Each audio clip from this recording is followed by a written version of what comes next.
Good morning, everybody. Welcome back to my channel. My name is Syed. How's everybody doing today?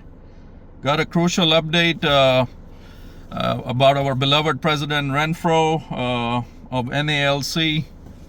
It's kind of concerning to us carriers. We're waiting patiently for the new contract. Any news out there, but it's not the news we want. Our president sent out a letter on the 29th. I want to go ahead and read it first, and then we'll get into it. But first, if you're new to the channel, my name is Syed. I'm all about postal content and my experiences. If you like this kind of content, please go ahead and subscribe. I would love to have you.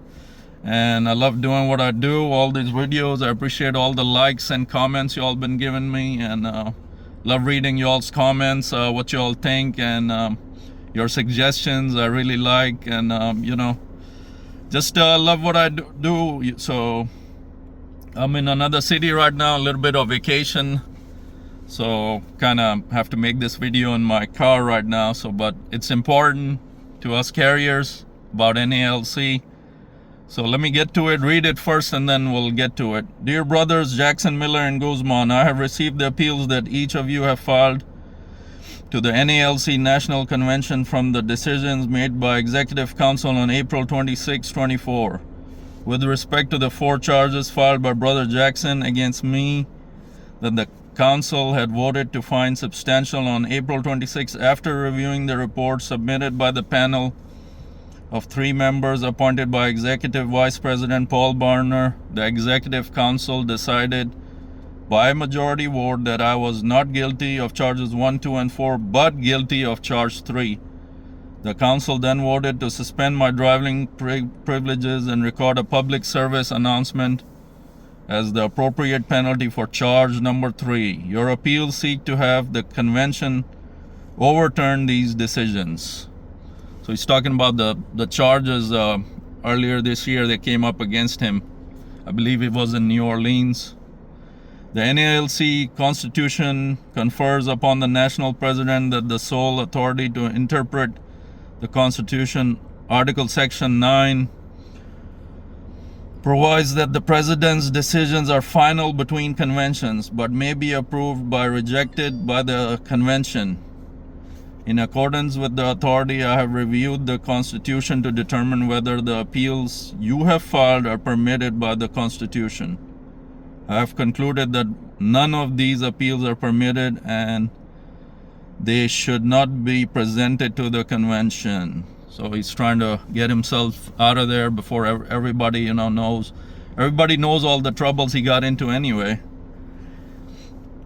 In accordance with the authority, I have reviewed the Constitution to determine whether the appeals were filed. The only language in Article 10 which authorizes appeals to the convention is as follows. If the Executive Council finds the officer guilty, it shall be empowered to remove them from office or impose such other penalty as it may deem proper. Any member aggrieved by such decision of the Executive Council shall have the right to appeal to the National Convention.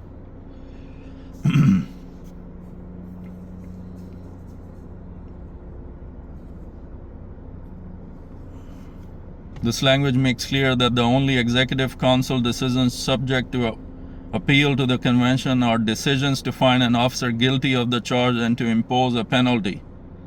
The language does not authorize appeals from Executive Council determinations that a charged officer is not guilty. Accordingly, the Executive Council's actions with respect to 1, 2, and 4 are subject to appeal to the convention. So there we have it. He's trying to back out. He's trying to save himself in the National Convention. This man is literally looking out for himself right now, a few days before the convention, much less worry about a contract for us carriers, hardworking frontline. So that's where we're at with this guy. I don't know. I received a comment earlier.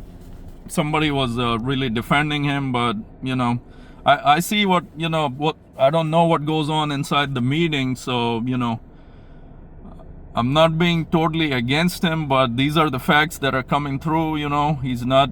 He's still trying to defend himself, obviously, and there's no talks of the contract still. A few days before the national convention in Boston. So it just makes you think. You know, what's he doing? We will have to vote on anything he comes up with, and you know, go from there. It's not a good deal, good situation going on right now with depending on the contract. You know, where all of us are desperately waiting on something positive. The raises across the country are much needed. You know, carriers out there are struggling. So not good news today from this guy, just trying to defend himself before the convention, and you know, he's trying to get others to drop all the charges against him. He's guilty of one charge left. I don't know why is that. He was guilty of all of them. So that's where we're at. Just thought I'd throw that out there to my audience. Quick video on our beloved president of NALC and what's going on and what's not going on as far as contract talks. So we'll definitely need to wait and see patiently what happens in the convention from there. All right then, peace out. We'll talk to you later.